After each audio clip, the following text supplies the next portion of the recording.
Buenos días hermanos, qué bueno volver a encontrarnos como cada mañana y seguimos en nuestro estudio del libro de Hechos, Hechos del Espíritu Santo, dijo alguien, que me parece una adecuada forma de nombrarlo, ¿no? Habíamos estado viendo hasta el capítulo 7, en el capítulo 7 nos detuvimos en el mártir Esteban. Hoy vamos a ver Hechos 8 del 1 al 4. Hechos capítulo 8 del versículo 1 al versículo 4. Y el tema dice, Dios mueve las piezas del tablero.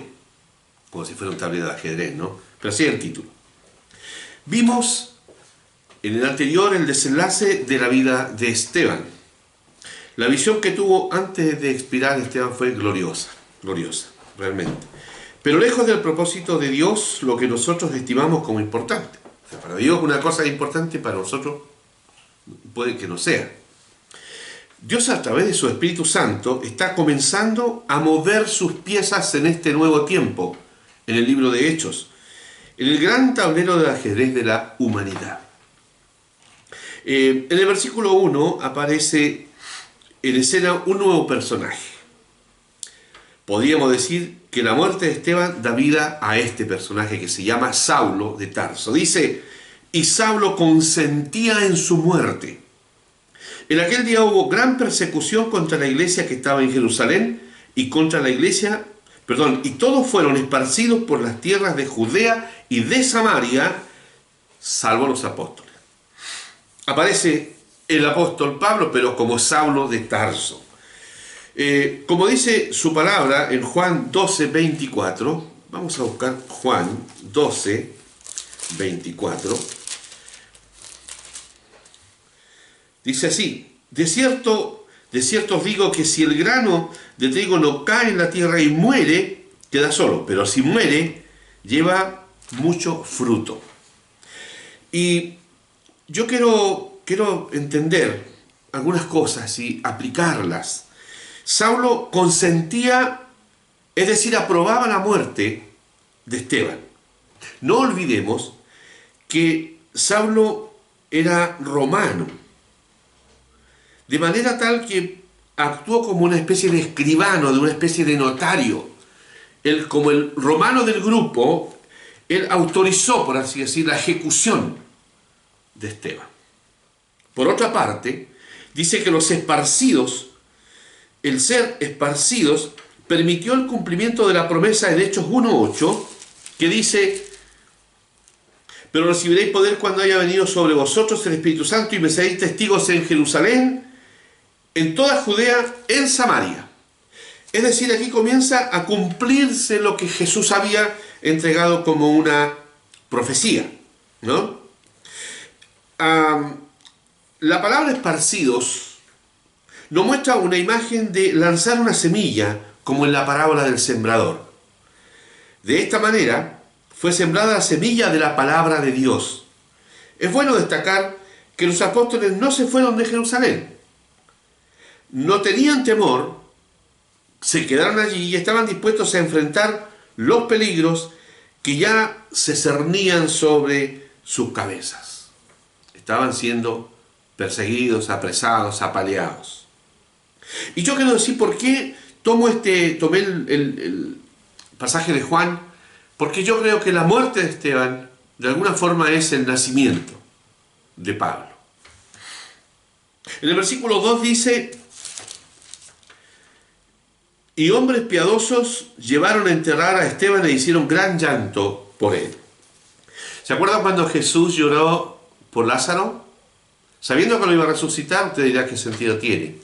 Llorar para el judío es tan importante, son fieles a su costumbre de empatizar con el que perdía un ser querido.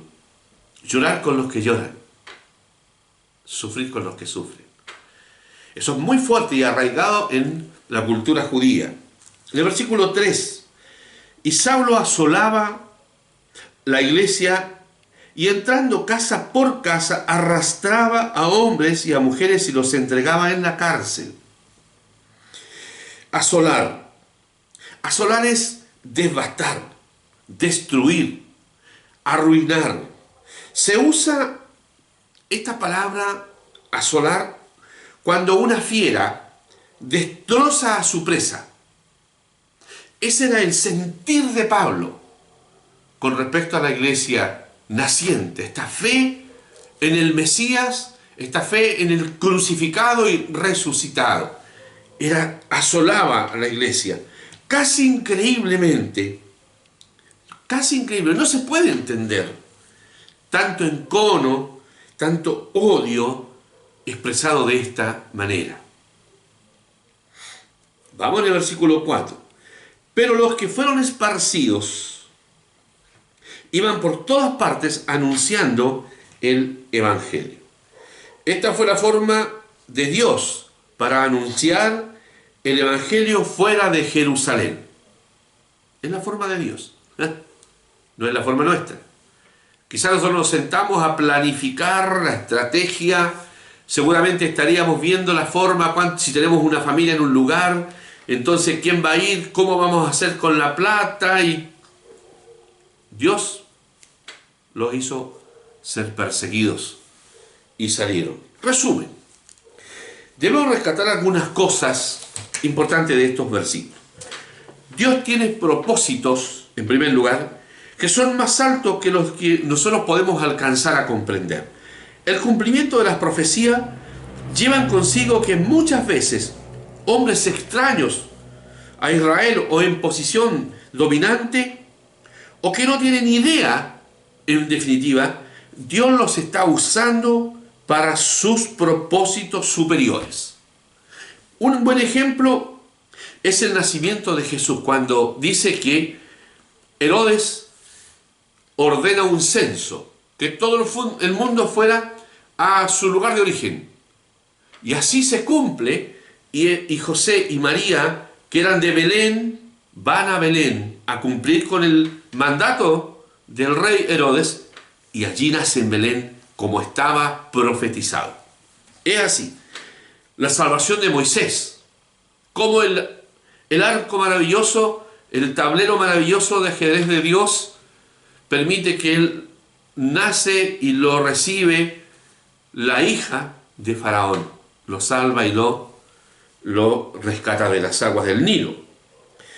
Dios usará todo lo que considere necesario para que sus propósitos se cumplan.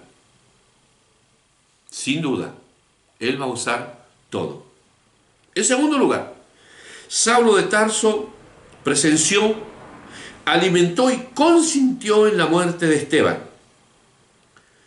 desconociendo absolutamente Pablo que él mismo, de perseguidor, se transformaría en perseguido por igual razón que la que él consintió en la muerte de Esteban.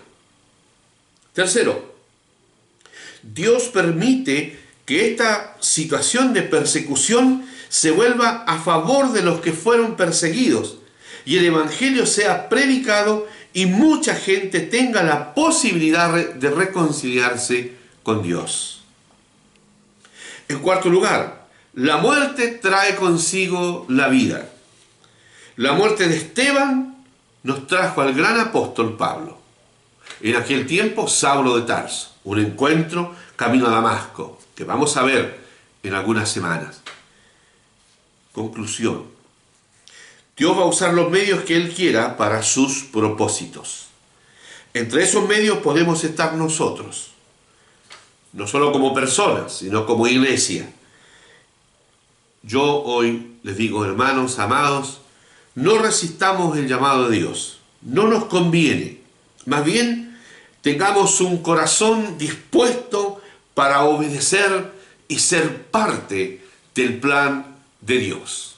Que el Señor nos bendiga en este día. Un gran saludo, un abrazo fraterno para cada uno de ustedes.